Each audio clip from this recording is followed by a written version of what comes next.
Today's episode is not just a conversation. It's a transmission, a remembering, a returning. Because today I'm sitting with someone whose presence alone feels like a teaching. Moshe Gersht. Moshe is a spiritual teacher, a TED Talk speaker, and the best-selling author of the book, It's All the Same to Me, a book that became a Wall Street Journal and USA Today bestseller and caught the attention of spiritual giants like Deepak Chopra and Rabbi Manis Friedman. But beyond all of the accolades, and there are many, what makes Moshe so remarkable is this. He is one of the few teachers who doesn't talk about spirituality, he embodies it. There's a centeredness, a groundedness in him, a softness, a clarity, a lived wisdom that you can actually feel when he speaks. And today you're going to feel it too. In this episode, Moshe and I explore what it really means to live with equanimity, not as a concept or a spiritual ideal, but as a lived nervous system experience. We talk about surrender in a way that's not passive or bypassy, but rather deeply empowering. We explore what to do when life breaks your heart or confuses you, and how the moments you think are in the way are often the doorway to your truest self. We also talk about how to stop resisting what is, how to move through pain without becoming defined by it, how to make choices from soul instead of fear, how manifestation actually works when you're aligned with the divine, and why the ego fights so hard and how to soften its grip, and how to live from a place of presence, even when the world feels chaotic. So if you've ever wondered, how do I trust life when everything feels uncertain? How do I let go without giving up? How do I stop trying to control everything?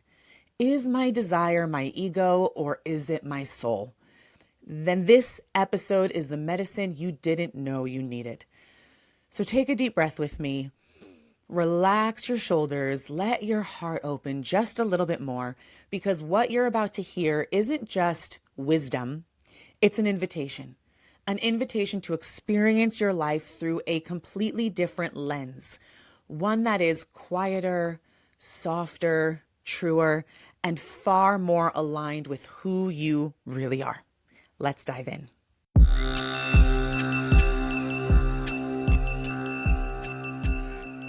Becoming a co-creator with the Creator is your birthright.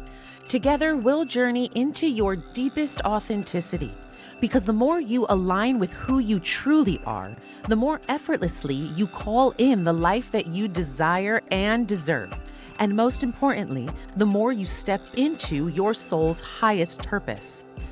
Welcome to the Manifestation Method podcast, your #1 source for Kabbalistic manifestation.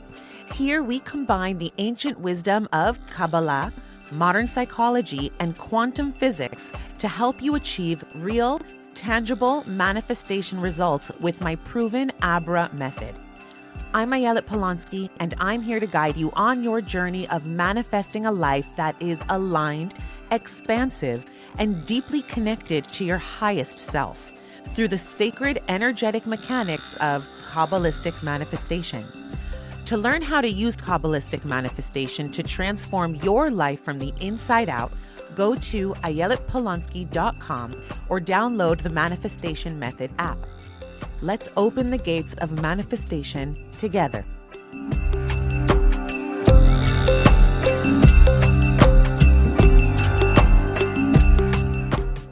Rabbi Gersht, so good to have you on. Nice to see you. Thank you, thank you, thank you. It is a privilege and a blessing to be here. Thank you, Ayelet. Absolutely, absolutely. Okay, so I love your book. I love your concepts. I love your TED Talk. I love the whole idea of equanimity. And I know you talk about manifestation, but for those who are listening, who have not yet read your book, what does the phrase, "it's all the same to me," really mean to you? And what do you hope that it awakens in the reader? Yeah, I love the name. I mean, the truth is, "It's all the same to me" originally came from a line in the Baal Shem Tov, who's the founder of Hasidus. And in describing equanimity, he uses the phrase that every person should walk around knowing hakol sheve etzli. It's all the same to me. That's his language. But to me, what it means is, I could have called the book "It's All God to Me." I don't know if it would have sold as much. That's nothing in this world is the same. Everything in this world is different. Actually, we live in a world where we are apparently as different as separate from each other and from everything else as things could possibly be from the surface layer, right? If you look at things on the surface, no two cells are the same. Certainly no two people and no two events or experiences. But there is something behind it all, right? There's an energy and an intelligence and a unified field that is interconnected and one with all that is. And that sameness for eons we've called God or Hashem or whatever else you're calling that higher power, right? And that's the same.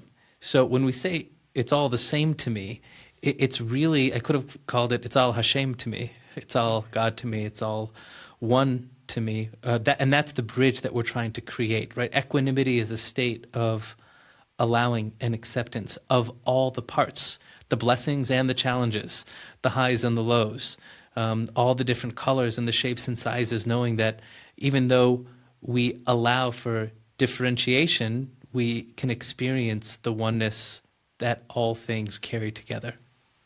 Mm-hmm. I love that. And it brings up an even deeper question, which is, how does one then remain attached to their core values and still have this inner space of equanimity? It's all the same, especially when it feels like we're living a life where our core values are constantly in conflict with everybody else's core values, whether it's political, whether it's October 7th, whatever the case may be. How do we stay engaged in life and still be in this space of equanimity? So if I'm understanding correctly, when you say core values, you mean things that are important to you as this person in this life, right? Mm-hmm. Fundamentally, we're all going to have different things that speak to us in this lifetime. Some people love sports. Other people love video games. Some people want to go deep into political discourse. And then there are people like us that just want to speak about the depth of reality all day, every day. And everyone's going to have different things, and we're all a mix. So equanimity comes from being able to hold space for the things that speak to you, because that which speaks to you in this lifetime is part of your purpose. It's part of your calling in that moment. And those things are changeable, right? They're evolutionary. What you appreciated at 15, you might think is weird when you're 35. The things that you didn't want to listen to when you were 21 is now all you talk about at 45, right? Meaning we are in flux. So the idea that we have immutable core values might not even be true, right? There's a relative truth to that. But now, once we have that, the things that are important to us, the non-attachment element to it is, am I open to letting someone else enter my space with a differing opinion and still love them regardless of their thought, right? Now, if someone has a violent thought, I wouldn't say be in the same room with them, right? Because they might be danger to you or to others. But your thoughts, feelings, and opinions have nothing to do with someone else's. But so long as you can see them for what they are, which are essentially just a thought in the moment, and it might be a strong thought in the moment, but thoughts are subject to change. You're the thing behind the thoughts anyway. So equanimity lies in how authentically connected you are to that which is behind all the thoughts and beliefs to begin with. Mm-hmm. And I'm curious then, because for me, what's allowed me to maintain an inner space of equanimity is this ability that I've had to kind of work on for many years. And that is to be able to see the truth or the value that everybody brings, right? So I'm curious your thoughts, can someone still have their core values, what's important to them, and would, the question actually is, would equanimity then be defined as being able to see the truth in all of the perspectives? Yeah, I think that's a nice way of saying it. meaning you're holding space for all the parts. If somebody else has another thought that's contrary to yours, there's value in that. The fact is, one might be more true than the other. It depends what it is we're talking about. This is kind of very theoretical right now, right? So we're speaking up here. But when you're coming with a curiosity, I think curiosity is connected to the space of allowance and surrender, right? If you're coming from a place of, well, let me learn more about you because we're sharing this space at the same time. Like you said, you're looking for the truth that exists in all of us. And there's going to be a relative truth everywhere. So, sorry, did you? Well, I was going to say, like, not that I, how did I phrase it? You've mentioned it a couple times, this idea of like the attachment to our own core values. That itself might be a phrase that I might even refine, which is the degree to which we have healthy connections to our own values, our ability to hold something as absolutely dear and close. But before we look elsewhere, can I even hold the other side within myself? Meaning, if I hold strong about something, can I even, before I see someone who has a differing opinion, can I be open to the fact that, like, well, maybe if I were different or if I had a different experience, I myself would have a different opinion about this? That itself makes you open to everybody else. Yeah, I really, really relate to that. And what would you say this space of equanimity or experience of equanimity, what does it feel like inside of the body? What does it feel like inside of the soul? So equanimity is gentle. It's a soft space, right? Equanimity is, it's an intuitive orientation that things are all right. So it's almost like, when you get stressed out or you feel tension, you can feel your chest tense up, or you can feel it in your shoulders. It's very real. It's in the body.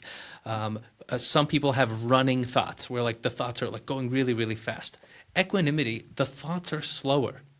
Everything is not slower as in non-thinking, but like you're not in a rush to get anywhere other than here. It's very present.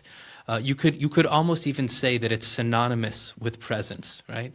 So there's a gentleness, a softness, it's non-confrontational.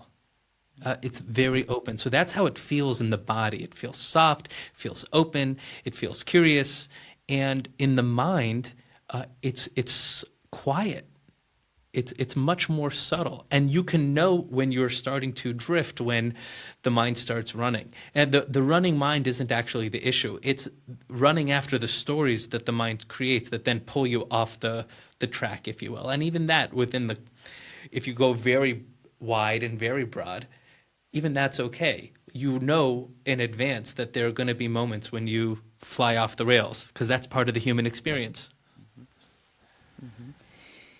And where does equanimity meet bypassing our human experiences?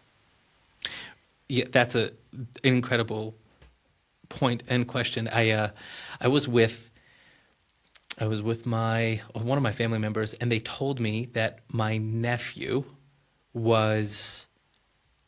he didn't eat like a whole day.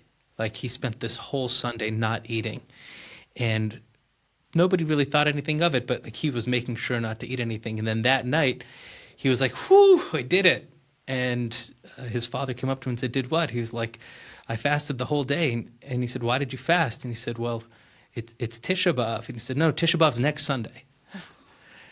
And I was like, wow, that is like the epitome of spiritual bypassing. Like it doesn't work when you're doing it the wrong way, right? So that's what happens when it's like you're putting a Band-Aid over something that needs surgery, right? Like you can't say everything is fine and on the inside feel like you're dying. That's spiritual bypassing. We don't do that, right? It would be like somebody walks into a home where people are mourning and they say, Gamzu Latova, everything's for the best.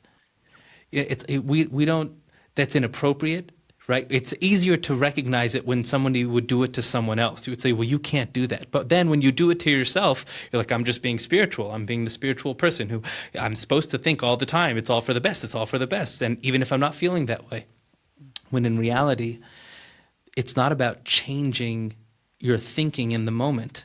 The way through is by being real. You make peace with something by being with the thing. So if a person truly feels angry, frustrated, sad, depressed, shameful, whatever the emotion is that's kind of pulling them down, so the way through that is to be with that and to know that that is also good. Not to label it as good, but to truly be with it is to not fight it. When you don't fight it, you're living that this is okay. I'm living that this is good. It's part of my experience. So when I lose something or I lose someone, God forbid, and I want to cry, that's it. It's equanimous, I think you can say that, to be present with the tears, right? That's what we're doing. So if it's real, you're not fighting with yourself and you're not fighting with life.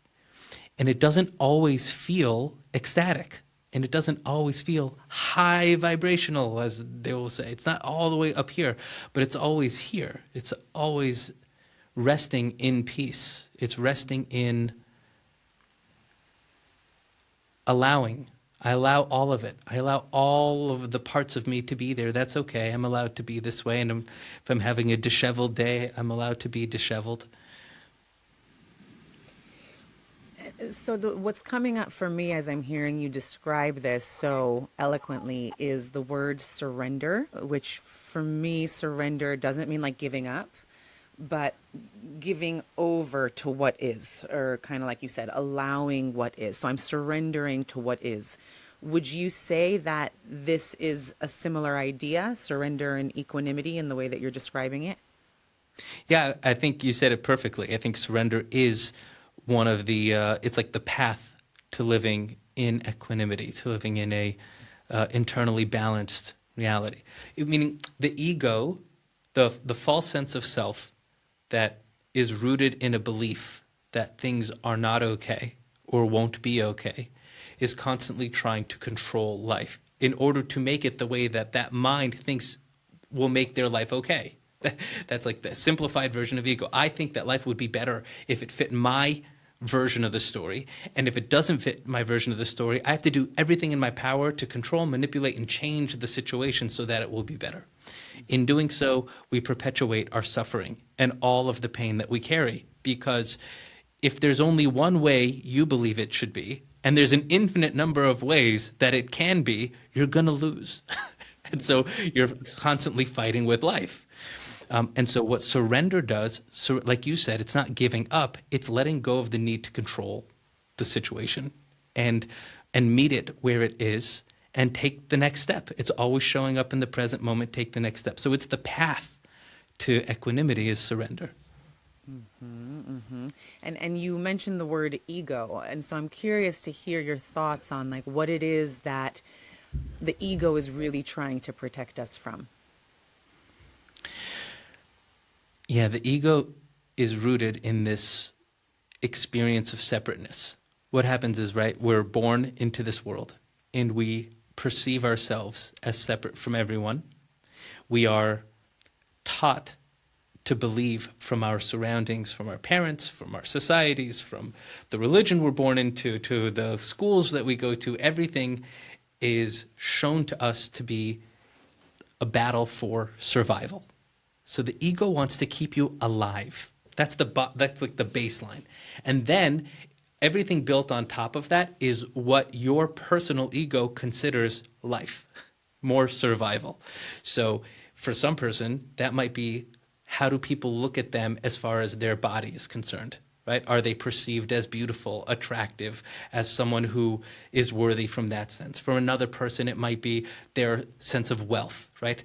Am I perceived as wealthy? Do I feel powerful, whether I have or I don't have? We have all these different notions that are built one on top of the other, but when you go all the way in, it's but I'll die if I don't have this. I won't be alive. I won't be meaningful. My existence doesn't matter, right? And so in Hasidus, that's called yeshus. Ego is called the matterness, the isness, the desire to be and to have meaning in this life, to have an existence that is of matter.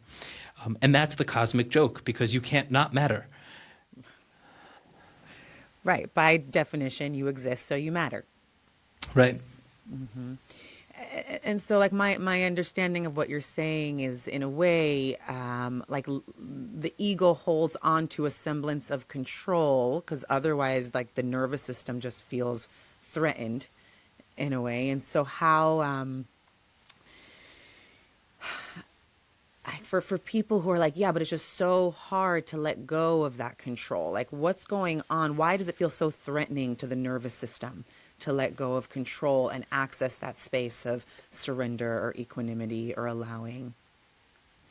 Yeah, I think this is where the concept across every major spiritual path comes up, called trust, right? So trust is such a powerful tool to get into presence. Because what happens when you have bitachon, when you have trust, if you really trust that things are okay, if you lean into the notion that there is a higher intelligence, a higher order that is embedded in creation, that is guiding and directing the principles of our lives, if that is part of your general orientation towards life, so do you ever have to really worry about the future?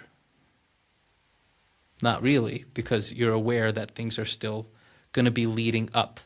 And do you really have to hold on to the past? Well, not really, because everything has worked out as something higher. So trust is a mechanism that allows a person to get where, if I don't have to focus on the past and future, it allows me to get present, right? And in presence, I live in surrender. So trust is a very powerful key. So when a person says, I'm having a really hard time letting go of the control, right? So there's a huge part of them that does not trust that they will be okay if they let go.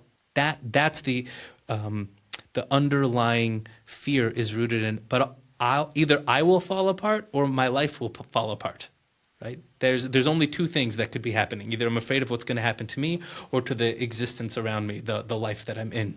Mm-hmm. And the universe will stop at nothing to show us that that's not true or that it doesn't matter, right? Meaning life will teach us all that there is a true expiration date to how long we get to pretend we're in control. Yeah, I love that. We try, we do the best that we can, but the earlier you let go of that notion, the quicker you fall into peace. It's very simple. Humans are absurdly simple. We don't want to feel pain. We do want to feel pleasure. We don't want to be down. We want to be up. Humans are simple. That's just true for everyone. And so we're afraid of the down. What if? What if rules the day? That's how the ego keeps you at bay. There's a Rabbi Shlomo Volbe, and he beautifully articulates this idea of the ego as he says it's a person with a sword or a knife, and he's holding you, saying, do what I say, otherwise I'm going to get to you. And but it turns out he has no legs. And he says that's the ego. The ego is holding you at knife point, but it can't get to you if you just walk away. But so long as you believe it can get to you, so you're stuck.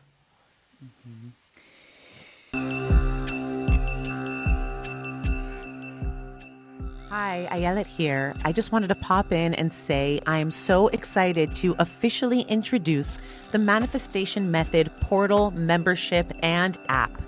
This is your home for all things Kabbalistic manifestation.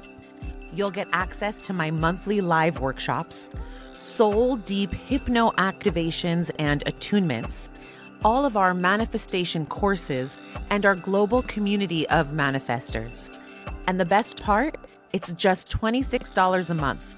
That's less than a latte a week. Come manifest alongside me and start creating the life you desire and deserve. Head over to ayeletpolonsky.com to join us.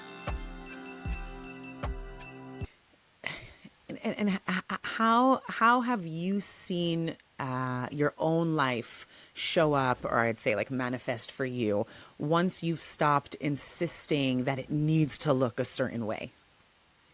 So I mean, everyone's version of their spiritual journey is going to look different. But for me, it's funny. When I was young, like really young, now I'm going back to probably ages 8 through, I don't know, probably 18, like most of my teenage years. I'm the oldest of 3, and like my younger brothers would terrorize me. And they had a lot of energy, let's say that. And now we're very close, thank God. But I had lots of anger. Like I felt the anger. I had rage as a kid, and then at some point it magically disappeared. Well, it wasn't such magic. My family moved to another country when I was 18, and so I was alone for the first time. And the next 6 years or so, I'd completely forgotten that I had that part of my inner world, that there was some unprocessed, unhealed anger in me. And then all it took was married, a couple kids, now I'm in my own life, and it started showing up again. And I was like, where's this coming from? I haven't felt this in a decade, in so long. I don't even know why this is happening inside of me. And that for me was the catalyst to try to figure out, how do we heal the part of us that doesn't want to be angry and yet it defaults there? So for me, it was anger, but it could be anything, right? Any emotion that pulls a person down. And so the path of, for me, it was through the world of Hasidus, specifically through the world of surrender, and obviously equanimity being a top goal. And in the best case scenario, you're living there even part of the time. It completely restructured the energy in my body, completely restructured the way that I look at myself. And a large part of the perfectionism that I think I carried from a young age, that's the thing that I saw leave in the most dramatic way. Yeah, it was this holding on to things needing to be a certain way. And the moment that doesn't need to be that way, so then everything's fair game. And like really, it's funny. You don't need to put on a face, and you don't need to have all of these like positive thoughts, mantras, and affirmations, as wonderful and beautiful as they are. They're less necessary when you're just in a surrendered space. Like if you don't need things to be a different way, then you just show up, and life is amazing. Mm-hmm. Mm-hmm. And that brings me to like the idea around like hishtavut, or like the how it relates to the ability to like remain centered, whether we are praised, whether we are insulted. I know Rabbi Nachman talks about this a lot, like don veishtok, right? So it's like, why is being non-reactive or remaining centered such a like core spiritual skill? And why is it so hard for most people to embody that today? Well, we'll answer the second first. It's hard because we all have an ego. Right. That's the reason why. It's hard because we want to be right.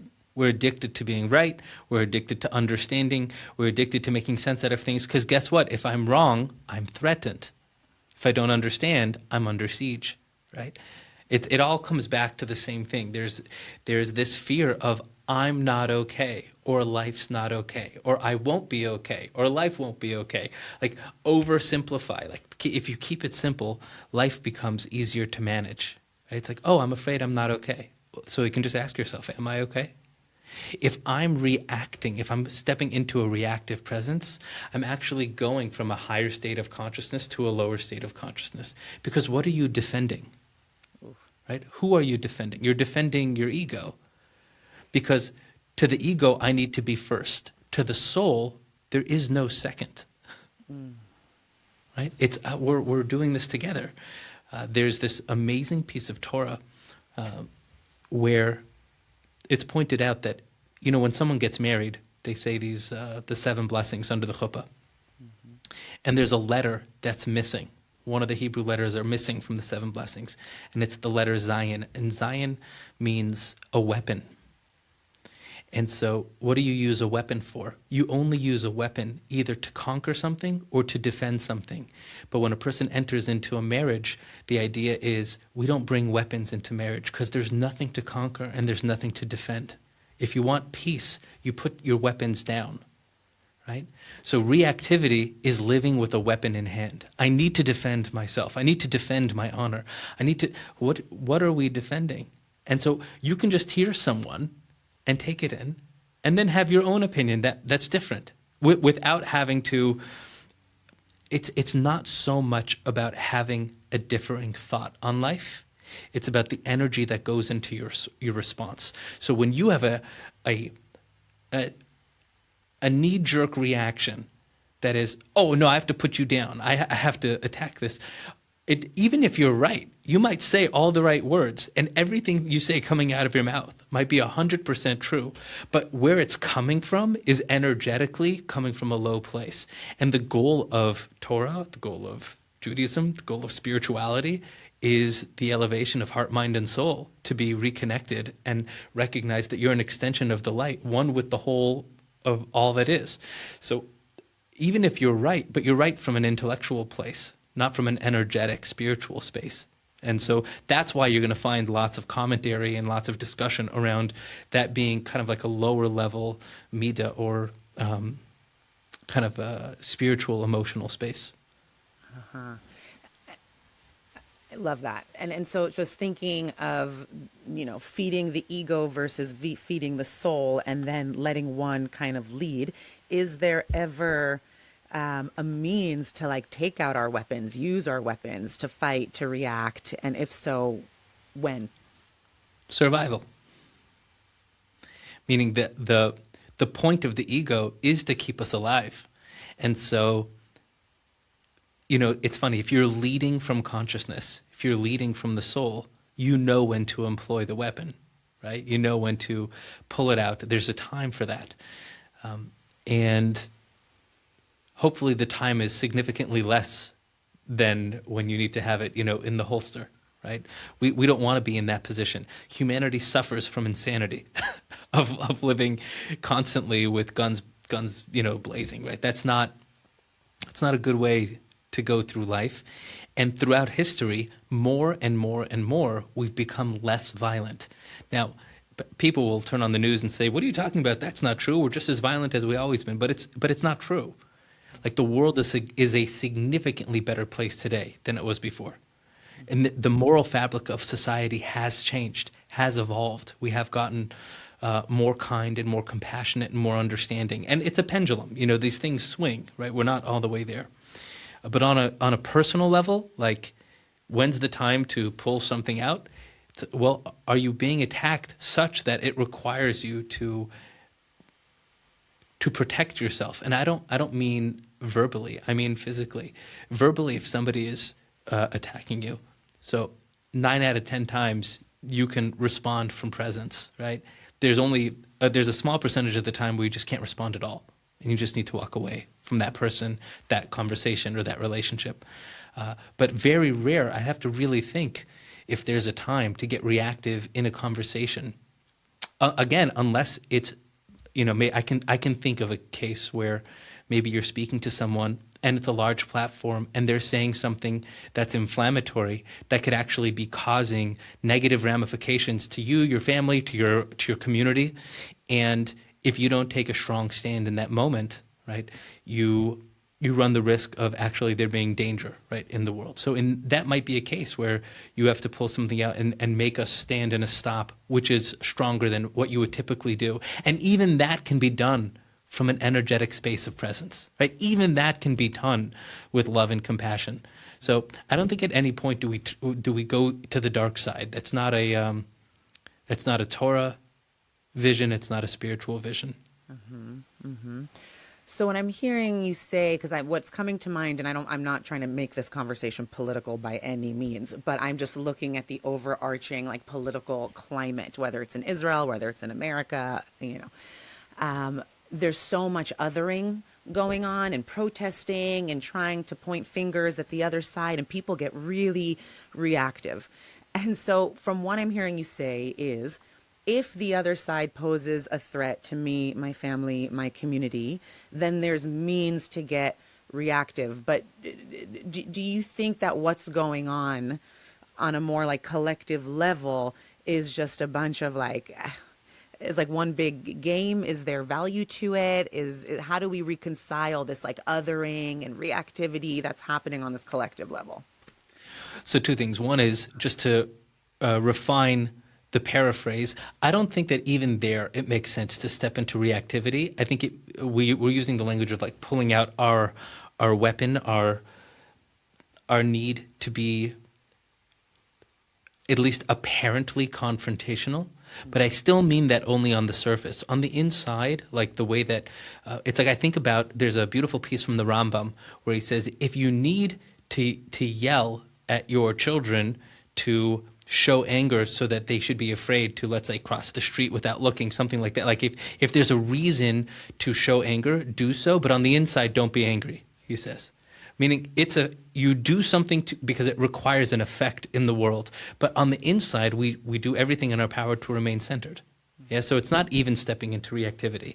And as far as the otherness, it's like, I think it's so funny. Like even as you were saying it, we are I mean, every human on planet Earth is more alike than we are different. Every single one.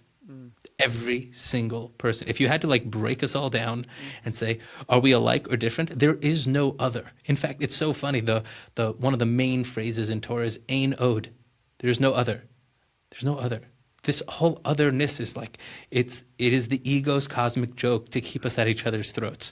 And so we have to remember that if instead of looking for our differences, we were looking for our similarities and looking for our samenesses, we would find it because they're there. Are you a mother, father? Are you a son or daughter? Are you a brother or sister? Are you someone who needs to eat in this world? Are you someone who needs to go out and figure out a way to make a living in this world? Are you someone that has dreams and aspirations? Are you someone that wears clothing? Are you someone that lives in a country that happens to have rules that you either like or dislike? Every single person has all these qualities. Every person. Do you struggle with reality on some level? Yes. Do you find things in your life you're grateful for? Yes. Right? Do you enjoy being happy? Yes. Do you enjoy gratitude? Yes. Are there things in your life you can be grateful for? Yes. So good. So now all humans are basically the same with subtle differences that we decided to make the main point.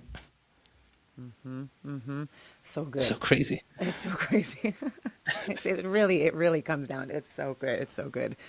And so this, the example you gave of like if a parent is trying to express anger in order to make a point to their children, the inner space should be one of calm, equanimity, peace, whatever it is. So I'm trying to think like, okay, I'm in the moment. My son just did something. What is like the actual derech? Like, is there a map, a blueprint for attaining or achieving this state of equanimity? That's question number one. And then the other piece of it is it something that I can aspire to, someone should aspire to, or is it something that we just practice moment to moment? Yeah. So look, again, we'll go 2-1. So I think it's a moment to moment experience. It's not like you get there and then you get a degree. I'm now in equanimity, right? It's moment to moment. Sometimes we are in that space. Sometimes we're less in that space. It's more like a spectrum, and you can either be closer to that or further from it. And you know on the inside by your own human experience if you're in or you're out, right? Or how in you are or how out you are. But as far as like a blueprint and a path, the awareness is everything. So you know if your son just took your favorite vase and accidentally smashed it on the floor and broke it, you know how you feel. If you feel reactive and frustrated and angry, and you go over and you say, honey, it's okay. But like you can feel the energy through your voice. So that's better, I think, than, ripping his head off. That's better. But he knows how you really feel, and you know how you really feel.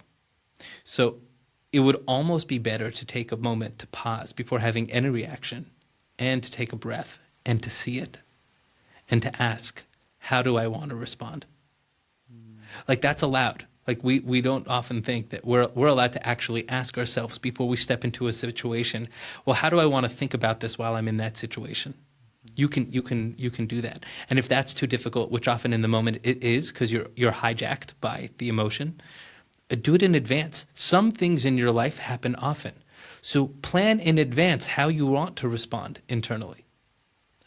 That's a huge key. Like if you know that there's a certain person in your life or there's a certain situation in your life that every time this happens, you get triggered and fall into a negative space. So you can actually plan in advance. The next time this happens, first I'm going to take a deep breath and I'm going to remind myself that it's just a physical thing, or it's just it's just a moment, or that'll pass. And you can give yourself permission to go through that. And over time, you're actually rewiring your brain on how it relates to that situation. And that has overflow. That has other ramifications in other areas of your life. Beautiful. And now I want to bring in some manifestation talk, because I know that's something that you teach and I'm passionate about, and just kind of how it overlaps with everything we've spoken about so far. How do you view manifestation in the light of surrender? So in other words, can desire and non-attachment coexist? Okay, good. Now I'm understanding your question.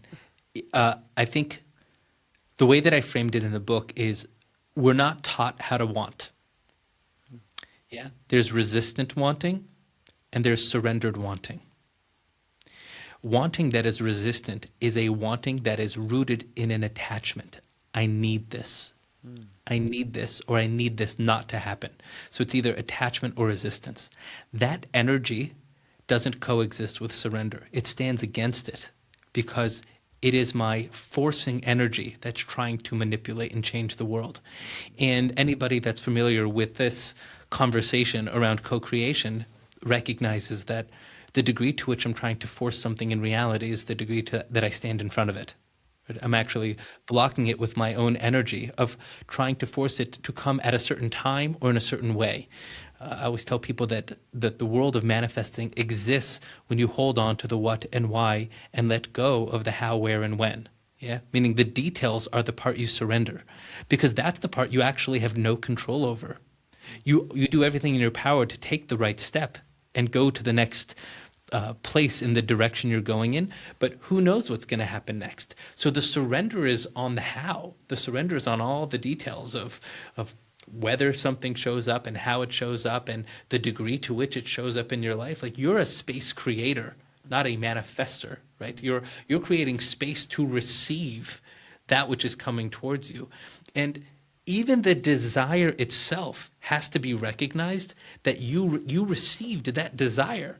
Like, you didn't even come up with it. You think you came up with the desire, but you're an antenna that's receiving all the time. You're receiving thoughts and informations and downloads. So you get this desire, and then you get attached to the desire. And the moment you get attached to the desire, you start running after it, when in reality, it could be that the purpose of your desire altogether was just to move you into another direction. It actually wasn't even to get that thing.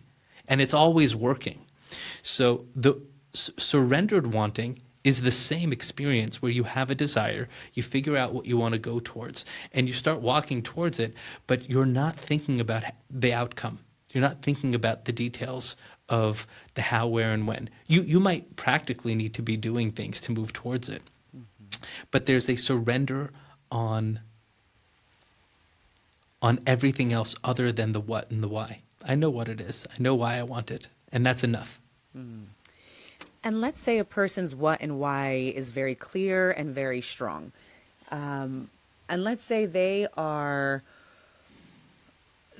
what their desire is, and they're doing the appropriate hishtadlut. They're taking the right action in the direction of that desire, and it is just not happening. 5 years, 10 years, 20 years, woman is searching for her soulmate. He's not coming. Is there a point where a person should just tell themselves, maybe I'm just not meant for this thing that I really desire? If the desire is causing you more suffering than it is inspiration, I would distract myself away from the desire anyway. Not because you're not going to get it, not because God said no, but because it's not serving you. Meaning everything has to serve your own personal growth and evolution. So if you're so caught up in a certain attachment that you have to, if I have this, then I'll be okay, right? And as long as you don't have it, there's something wrong with you or something wrong with me or my life. So that desire itself isn't serving you from the get-go.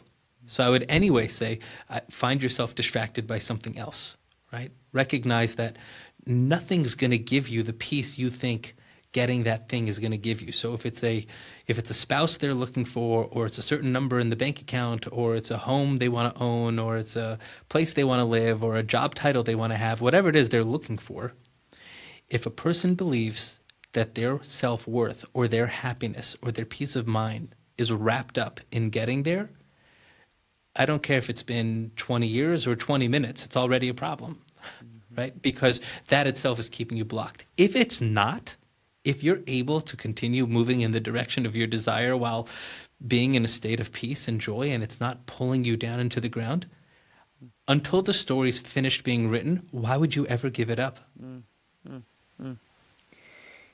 I love that. I joke with people all the time. I still think I might win a Grammy. Why would I give up the dream? You never know. Like, I could end up accidentally singing on a track that makes it somewhere. Why not? It was my dream when I was 15. Why would I give up the dream now that it's 20 years later and I'm doing something else? I don't know. Like, why give up on dreams at all if it's not pulling you down?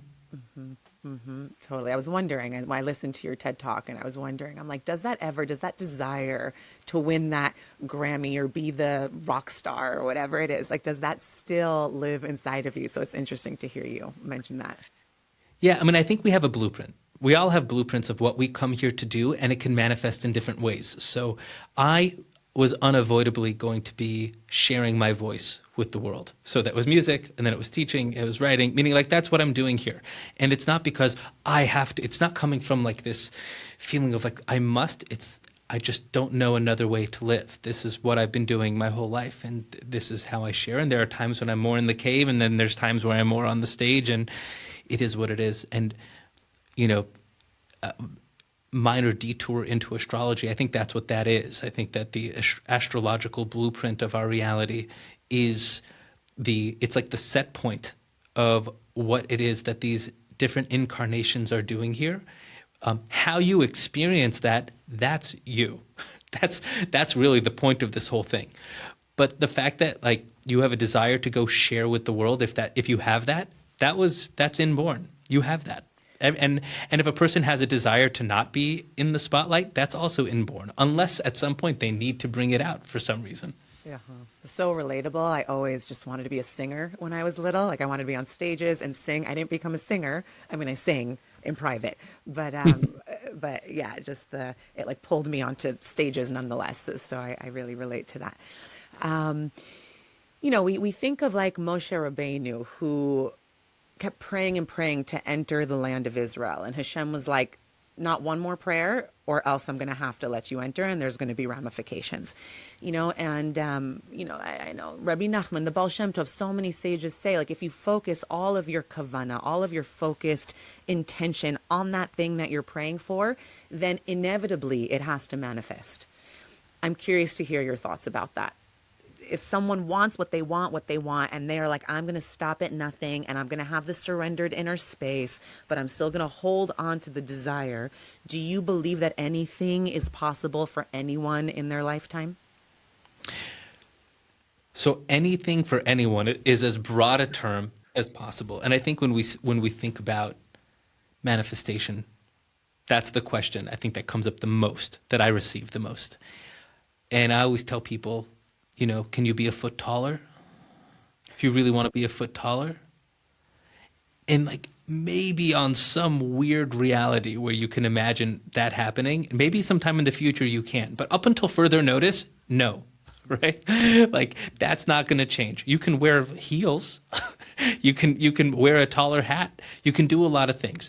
But if your desire is something that stands in the face of reality as it is here, it would be begging for a miracle, yeah. And to beg for miracles is not wrong, but it's to recognize that that would be the anomaly on Earth that it had ever happened. Yeah. So I like to start there, only to like let's remember expectations. If a person is born with a certain skin color, I don't care which one you want to be, but you're not changing that. I mean, you can go get a tan or spend time in Antarctica, and that could like affect the pigmentation in your skin. But that's about as much as you can do, right, in one lifetime.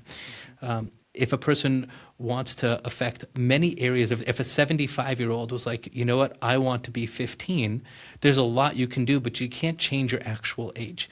So when we say anything to anyone, I think it's important to remember, like, hold on. Like, we're not talking about changing the physical nature of the world. Now, within that, when I say within reason, reason includes just about everything up until the absolute impossible. Because anything is, like, when you and I say anything is possible, we're actually not talking about something that's ridiculous or impossible. We're speaking about things which can manifest at any point, given the right circumstance, given the right conditions, given the right opportunities, that could happen. So if you told me right now, are you American? Yes. Yes, okay. I'll tell you why I asked that. Because if you told me, can I become the president? It's like, well, technically, yeah, look, under the right conditions, like that's possible. I don't know why you'd want to be the president. But if you did, that's possible. So it's now a matter of conditions being set up. So those types of things, there's nothing blocking. The only story we have in the Torah that teaches the other side of this is there's a story of Bilam and Balak, who are kind of like the two nemesis, evil antagonists towards the end of the Chumash that want to destroy the nation of Israel. And everything they do gets thwarted. And every time they try to, Bilam is a master manifester. That's how he's described in Kabbalah, in the Zohar. He has the ability to tune into the frequency to bring whatever he wants into the world. That is his power. And that's actually what he's here to teach us, that a person can do such a thing. Like, that's one of the main messages of his purpose in the world and in the Torah, is to teach us that if you have that capacity to tune in, of course you can affect reality through your will, your mind, and your speech. Everything up until that which goes against the absolute will, which is the will of the source itself. So yes, anything can happen to anyone unless it stands in direct contradiction to what God needs for the world to have in order to perpetuate the evolution of this world towards the ultimate redemption, right? So that's the whole story, which is if you can do anything, but you actually can't destroy the nation of Israel. So every time you try, it's not going to work because they need to be here for the purpose of reality. Like, you can't do that. So that is the only example we have of someone who's doing the opposite of Moshe Rabbeinu. Moshe Rabbeinu, Hashem says, no, if you ask again, you will get in. But with Bilam, it's the opposite. No matter how hard he tries, he can't get it. So that shows us that there are certain things, no matter how hard you try, you can't get it. But that's specifically with things that God needs in the world for the purpose of creation.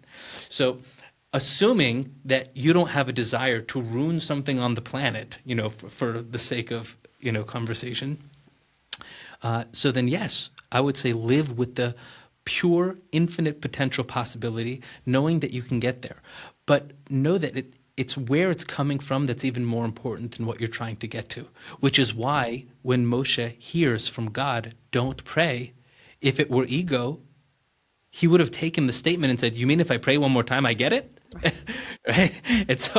And then you go for it. But because it's coming from humility and it's coming from a place of service, it's, okay, that's not good for me, it's not good for the world. I can accept that. I can accept okay, this isn't what I'm supposed to be focusing on right now. God will allow you to manifest anything in your life if you really put your mind to it. And if you do get to that thing, if it's quote unquote bad for you, because nothing's ultimately bad for you, but if it is something that you're like, oh man, I really actually didn't want that thing, then that's okay. You were meant to receive that thing through your own co-creation so that you could learn whatever lessons on the other side of it. So you can't lose. I would suggest people to remember that there's no losing in this game. You've already won. Totally. And okay, so much. There's so much. I'm thinking in terms of like two different types of manifesting blueprints. And one is the blueprint where it's like, I desire what I desire, so I'm going to do the whole like manifestation method, whatever it is, to get there. Right. And then there's the one where we just like release our personal will completely and totally trust that whatever we receive is Hashem's will and it is what's good for us. Is there a deeper kind of manifestation that emerges when we release our personal will? Yeah, I think it's a bridge between those two worlds, right? One is like, sounds like manic manifesting. Yeah. And the other one, people might hear that and detour into apathy and a lack of movement. And it's really somewhere in between. And I like to point to people who are not spiritual, who are really good at manifesting, to reveal the secrets of what manifesting really looks like. Because a person doesn't have to be a spiritualist to create in this world, right? That is, every person is creating all the time. And what you find by people who are doing great things in the world is that they continue to do all the steps and the focus on their heart's desire, and it's clear, and they are accidentally doing all of the, techniques or whatever it is. But really all they're doing is they're clear, they know what they want, they're focused on it, they're walking in the direction of it, but they're doing it from a place of certainty and clarity and joy, and they've surrendered how long it will take because they already decided they have it. So it doesn't matter anymore how long it's going to take because they're so clear on this is what I'm doing. And so when you have those things that are working together, whether you're trying to build a tech company or you're trying to get married, it doesn't matter what it is you're trying to do. If you're clear that you're just a co-creator in the process anyway. So you're living with God. You're living surrendered because I don't know how we're going to get there, but I'm clear that we're going there. And so I'm going to do the things that it takes to get there. That pairing is what is the prime driver of, for lack of a better word, success, but successfully getting to what it is that you're looking for. I think when we're overly attached to methods, we miss the point. And I think if you're so surrendered that you're like, I don't need to do anything, then you've missed it. Because the doing is actually the fun. Like that's part of being here is the opportunity to, in the case that you gave before of marriage, it's like, yeah, so you get to go meet people and go on dates, right? Like that's part of the experience. And you're learning about others, but you're also learning about yourself and you try different things. And it's not just about finding the person and getting married or building the company and selling it or getting to, master whatever it is you're working in, getting the Grammy. It's never about that. It's the journey there. It's the process. If somebody were just handing out trophies, it would be meaningless. So from that, you might have already touched on what I'm about to ask, but when does a person know, or how can we tune in to assess when that hishtadlut, or what I call aligned action, has now become, I'm in the driver's seat, God, get out of the car, I got this, and now I'm in manic manifesting. When do we know when hishtadlut, when that aligned action has just gone too far? How do you feel? Always back to awareness. If you feel pressure and intensity and fear and worry, and it's all overbearing, so it's just you. You kicked God out of the car. You forgot. And that's okay. We're going to forget. We go back and forth. You let him back in. Come back in the car. You take the wheel. Right? It's like we go back and forth, and that's fine. That's the journey. The journey is this dance of back and forth of we think we're in control, and then we're reminded that we're not, and so we let go, and then things start going well, and so we think, oh, look what I did, and so we're back in control, and we do this dance with life. And the point is the dance. It's not what we're getting. It's never what we're getting. All that's already set. It's like what you're getting, you'll get. What you're not supposed to get, you won't. Whatever's meant to come to you, it will come. Mm-hmm. And so you mentioned fear. How do you personally, if we can go there for a second, how do you personally relate to fear in the moment when it arises for you? Yeah, in the moment where fear arises, or first of all, thank God, it's been less and less over the years. But when it does, for me, it's always been a reminder to stop. I think I used to. I can tell you, like, this is probably the greatest expression of what it used to be and what it is now. My default in the past was to overperform and over deliver, and to call as many people as I could to get their thoughts on what I'm about to do. That's like a decade and a half ago, Moshe was very insecure around big decisions and also what I would bring to the table. So something that might have required me 10 minutes to prepare for, I might have given 2 days for, right? Like really like over prepare. And that's what the fear did to me then. And today, if I feel it creep up, so I stop and I meditate. That's been the path forward for me, is getting quiet. If I'm feeling fear, I've lost my center, right? And it happens. It happens to everybody, and it happens more often than I'd like it to. But I'm very human, and we all are. And so I think it comes up for me when I feel like a lot's on the line. I think if I'm getting very vulnerable, a line that came up, it's got to be about a decade ago. I was in a therapy session, and I remember this feeling, and I said, I feel like it's all riding on me, and it's all riding on this. And in that moment, that line, when it came out, I was like, oh, that's everything. It wasn't just that situation. It was like, oh, that's a paradigm that I've been carrying for 20 years. And it hit me, and it was like this deep realization of like, oh, I'm walking around with an underlying belief that it's all riding on me and it's all riding on this. And that was very helpful for me in my own spiritual awakening and my own breakthrough, because I was able to see it of like, oh, that's the fear. That's what I'm afraid that if I don't, or this doesn't, then everything falls apart. And so that became an opening and a bridge to being able to catch it every time, even like an inkling of that thought comes through. It's like, oh, that's the ego, that's the old paradigm. See it, hold space for it, give it its moment, and then keep moving.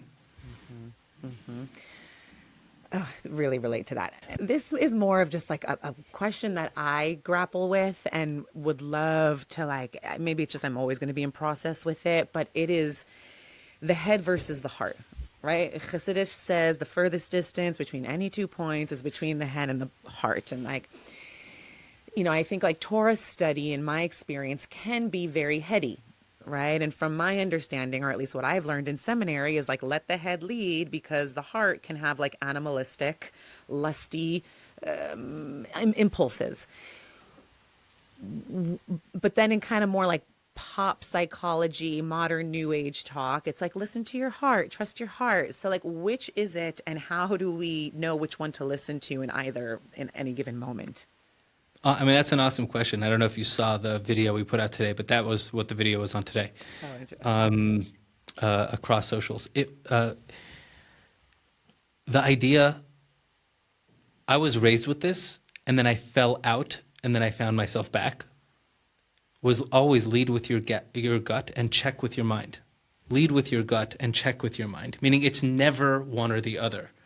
You can lead with your mind, but I find that people who lead with their mind don't check with their gut. Like if you're starting up here, you fragment yourself from the idea or the big picture that you think, well, this is the right thing to do, or this is pedagogically the right approach to what we're doing, as opposed to, no, the way that you feel is important. Your inner world is alive. You are an extension of God. That's not just an idea, that's real. So how you feel about something is important. Now, it happens to be that if you have a track record of following your gut and it takes you to the wrong place, that's not the gut I'm talking about. That's not the intuitive place we're looking to.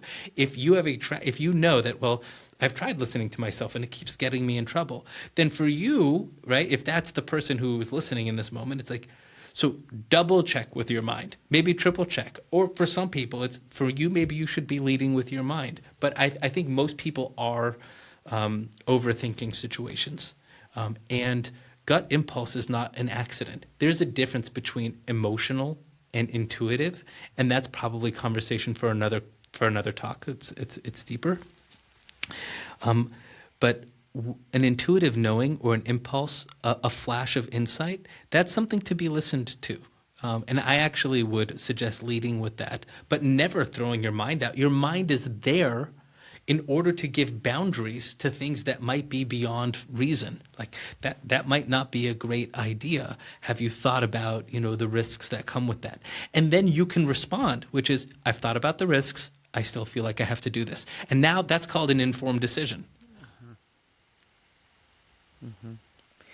So good. So good. I'm excited to go see what went out on social today, because clearly I'm aligned with your social media. No, you're good. You're good. That's That was well, by the time this is wherever people are going to be listening to this will be like, it's good that we rehashed it. Yeah, I love that. Okay.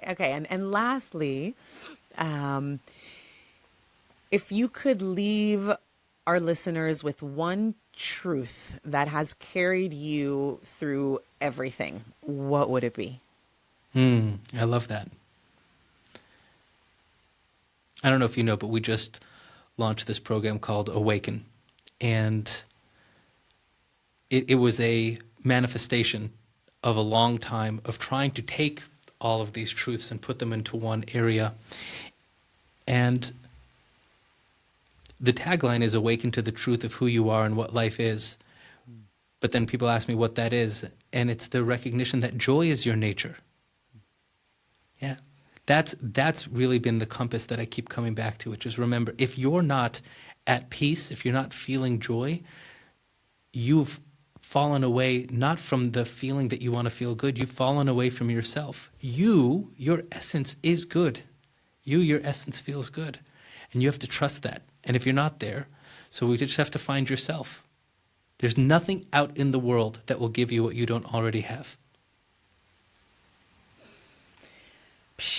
Yasher Koach, thank you. That was awesome. I had such a good time, and so many nuggets that I'm going to re-listen to this episode myself and just sift through it.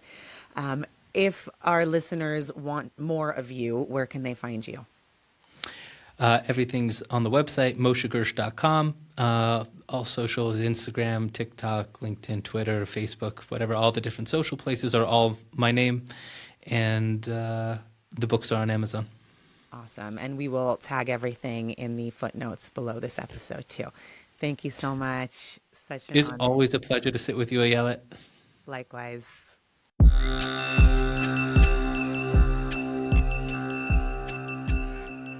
If you enjoyed this episode, let's keep the conversation going inside the Manifestation Method Portal app, your #1 destination for Kabbalistic manifestation. Inside, you'll unlock the secrets of manifestation through my proven Abra method, rooted in Kabbalah, psychology, and quantum physics, designed to help you manifest real, tangible results from the inside out. Join our global community of manifestors, explore our signature courses, monthly live manifestation workshops with me, Ayelet, and access our transformational hypno activations and attunements to rewire limiting beliefs and align with your soul's purpose. The app is available now on the Apple App Store and Google Play. To sign up, head over to ayeletpolonsky.com. Becoming a co-creator with the Creator is your birthright. Let's manifest the life you desire and deserve together.